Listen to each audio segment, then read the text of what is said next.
Terima kasih Anda masih bersama kami di Kompas Petang, saya Cynthia Rompas. Saudara, di Kongres Partai Nasdem, Presiden Joko Widodo menyinggung soal hubungannya dengan Ketua Umum Surya Paloh.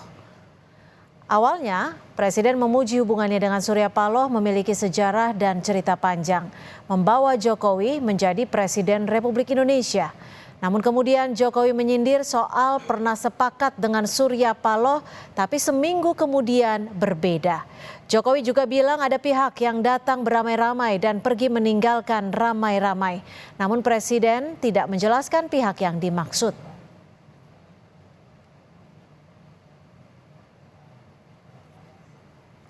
Dalam beberapa hari terakhir, Presiden Jokowi hadir di acara penting partai pendukung Koalisi Indonesia Maju. Mulai dari Golkar, PAN, dan yang terbaru Partai Nasdem malam tadi.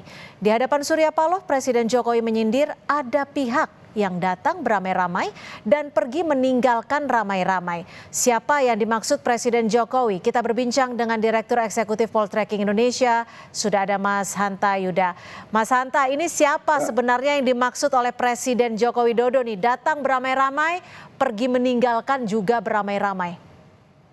Ya, kalau kita lihat peta politik terakhir itu mengindikasikan suara hati Pak Jokowi, Cynthia. Karena Pak Jokowi hadir di Partai Nasdem, ya salah satunya ditujukan kepada Partai Nasdem. Nah, kalimat Pak Jokowi kan selain soal ditinggalkan beramai-ramai, yang kedua sudah salaman seminggu kemudian berubah lagi. Nah, kalau kita melihat memang antara Pak Surya atau Nasdem dan Pak Jokowi kan banyak samanya, tapi belakangan berbeda ketika di Pilpres. Jadi mungkin curahan hati Pak Jokowi ada soal kesepakatan apa di Pilpres. Sebenarnya saya melihat kemarin itu satu sisi ada semacam CLBK ya, cinta lama bersemi kembali mereka. Pernah ada, pernah bersama. Kita tahu Nasdem adalah partai pertama yang mendukung Pak Jokowi. Kemudian istilah Pak Jokowi pernah ada rasa yang pernah ada situasi itu. Kemudian Nasdem juga kita tahu cukup konsisten dan seterusnya yang didukung Pak Surya juga pernah mengatakan, Cynthia, bahwa kalau Pak Jokowi bisa maju sebagai capres lagi di 2024 alias 3 periode, maka Nasdem akan mendukung Jokowi. Nah, poin saya adalah dari kalimat-kalimat yang disampaikan tadi itu, keduanya sebenarnya menyimpan kerinduan satu sisi. Tetapi momen kemarin itu yang paling penting dari sisi politik adalah mengirimkan unek-unek politiknya, sindiran politiknya juga cukup tajam. Poin yang tadi menjadi prolog dari Kompas TV tadi, ya, itu ditujukan pada Partai Nasdem salah satunya. Meskipun Pak Surya juga sindirannya juga keras soal keteladanan, soal konsistensi Pak Jokowi dan sebagainya. Ya, tapi kalau unek-unek politiknya ini dicurahkan di acara Partai Nasdem, ini Anda melihatnya ini terkait dengan dinamika politik belakangan atau secara keseluruhan nih? Bisa kedua-duanya. Kalau yang belakangan kan kita bisa kaitkan dengan peta Pilpres. Tapi hari ini juga sebaliknya. Tapi ada kabar baik bagi Pak Jokowi mungkin ya, di mana Partai Nasdem dua hal.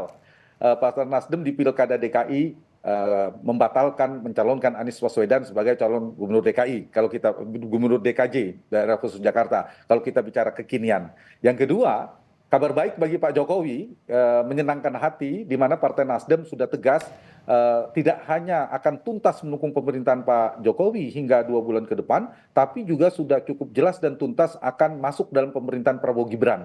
Itu yang menjadi kabar baik bagi Pak Jokowi. Tapi di sisi yang lain memang mungkin Pak Jokowi lebih banyak pada catatan ketika dinamika di Pilpres yang mungkin diharapkan tidak terulang lagi di pemerintahan ke depan ketika Nasdem berada di dalam pemerintahan. Tapi sebalik, Partai Nasdem yang dikirim oleh Pak Surya itu juga kuat tentang mengakali undang-undang ya, kemungkinan legal dan sebagainya. Nah, kalau saya melihat Pak Surya lebih pada kekinian. Jadi Pak Surya tidak terlalu fokus pada yang lama, karena itu lebih komplain atau sindiran Pak Jokowi lebih pada peristiwa Pilpres kalau saya nangkap, tapi Pak Surya itu sindirannya lebih banyak pada saat ini. Tapi kalau Mas Hanta melihatnya sindiran dari Pak Surya Paloh terkait dengan ada upaya mensiasati undang-undang, ini memang direct ataupun memang bahasa kiasan yang memang sebenarnya ingin disampaikan oleh Partai Nasdem? Iya, kita tentu Pak Surya ya yang tahu, tapi saya melihat kalau seorang politisi apalagi sekaliber Pak Surya itu tidak mungkin menyampaikan pidato keceplosan. Pasti sudah dikonsep, ada poin-poin yang disampaikan, meskipun Nasdem itu dua yang poin paling kuatnya narasi dia yang dia kirim adalah sinergi untuk bangsa itu adalah persatuan kebersamaan, yang kedua adalah soal pesan koalisi, dia mempertegas posisi koalisinya. Tapi poin yang disampaikan Pak Surya tadi malam itu saya kira bukan apa namanya tanpa sengaja, itu memang diarahkan, pesan itu serius dikirimkan beliau kepada yang ditujukannya tentunya, Hmm. Cynthia. Jika memang Anda menyebutnya suatu pidato di acara besar, artinya sudah terencana, sudah terstruktur, sudah dipersiapkan sebelumnya. Apakah ini artinya memang kalimat tersebut dilakukan secara disengaja dan juga ditujukan? Ya, berarti begini, kita bicara pilkada per hari ini. Salah satu isu yang cukup kencang kan soal sebelumnya ada keputusan dari MK. Putusan MK itu kan hampir tidak berlaku atau dianulir dengan revisi undang-undang baru oleh DPR. Kita tahu dengan demonstrasi besar ditolak oleh rakyat sebagian besar, itu tidak jadi. Dan jangan lupa dia berkelindan di dalamnya ada isu cukup kencang soal isu tidak hanya soal Kim Plus yang kemudian kemungkinan berlawanan dengan kota kosong di mana tidak bisa majunya PD Perjuangan dan lain-lain, tapi juga soal syarat usia. Nah, di sana ada nama Mas Kaisang, putranya Pak Jokowi. Nah, itu mungkin berkelindan. Saya mengistilahkan berkelindan. Jadi pesan-pesan itu yang diantisipasi oleh Pak Surya jangan sampai kebablasan dalam berdemokrasi dan sebagainya. Kalau saya Ya. membaca arah itu juga diingatkan oleh Pak Surya ke arah sana. Jadi saling sindir itu saling mengingatkan lah. Jadi saling sindir bisa dimaknai, saling mengingatkan agar tetap berada di koridor juga bisa dipersepsikan atau dibaca demikian. Mhm. Kalau saling sindir di acara yang sama di waktu yang berdekatan seperti itu, menurut perspektif Anda, akankah ada perubahan arah politik dari Partai Nasdem khususnya? Positifnya ada unek-unek dikeluarkan, dicurahkan, bagus juga. Jadi relatif saya mengistilahkan relasi atau hubungan politik Pak Surya dan Pak Jokowi ini dulu sangat mesra, sangat dekat di 2014 pertama, 2019 rumah paling nyaman bagi Pak Jokowi ada Partai Nasdem. Lebih nyaman daripada PD Perjuangan pada saat itu sebelum ada PAN, ada Gerindra dan Pak Prabowo bergabung bersama Pak Jokowi itu kan teman dekatnya. Tapi dalam perkembangannya kan dinamikanya berubah. Nah, di titik inilah saya melihat memang kalau kita perhatikan kemungkinan hubungan antara dua orang ini per hari ini husnul khotimah. Saya mengistilahkan husnul khotimah karena berakhir dengan baik.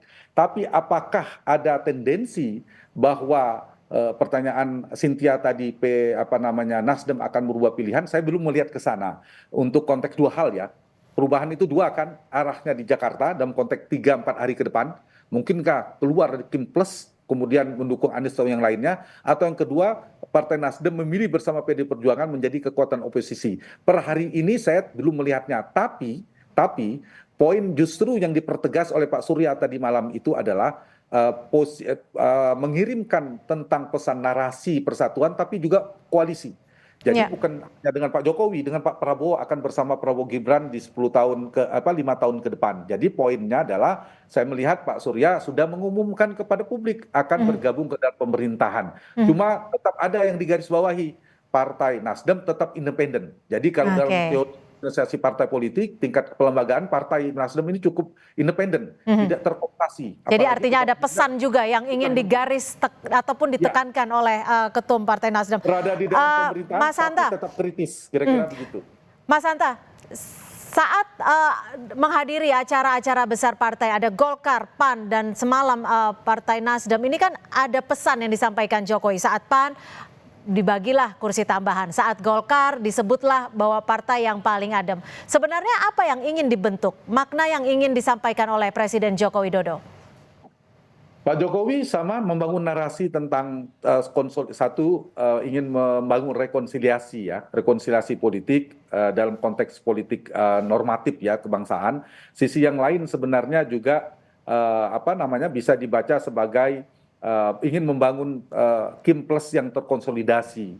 Di saat yang sama sebenarnya Pak Jokowi juga sebenarnya kata yang tepat mungkin ingin ikut ikut mewarnai pemerintahan ke depan, mewarnai pemerintahan, kabinet dan sebagainya, sekaligus mengingatkan kepada Pak Prabowo satu sisi bahwa Pak PAN ini bahwa jangan hanya dipertimbangkan soal kursi, tapi juga soal keringat politiknya, kesetiaannya dan seterusnya di satu sisi. Kemudian di Golkar juga begitu dan sebagainya. Jadi poin itu bisa dikirimkan kepada Pak Prabowo sebenarnya bahwa Pak Jokowi juga ingin ikut mewarnai pemerintahan ke depan, ikut andil, ikut disertakan seterusnya, tapi juga bisa pesan kepada partai yang bersangkutan. Kalau kepada PAN tentu memberikan apresiasi, terima kasih kepada Golkar dan sebagainya. Kepada Nasdem juga terima kasih kebersamaan, tapi juga mengirim sindiran. Jadi pesannya itu menurut saya multi arah ya, bisa diarahkan kepada Pak Prabowo, tapi bisa juga diarahkan kepada partai yang bersangkutan,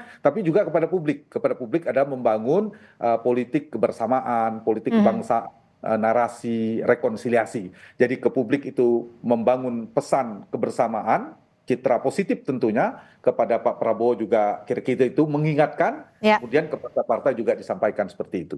Ketiga penjuru kira-kira pesannya. Begitu Cynthia. Baik, terima kasih Mas Hanta Yuda, Direktur Eksekutif Poltreking sudah bergabung bersama kami di Kompas Petang. Selamat sore. Selamat sore, terima kasih.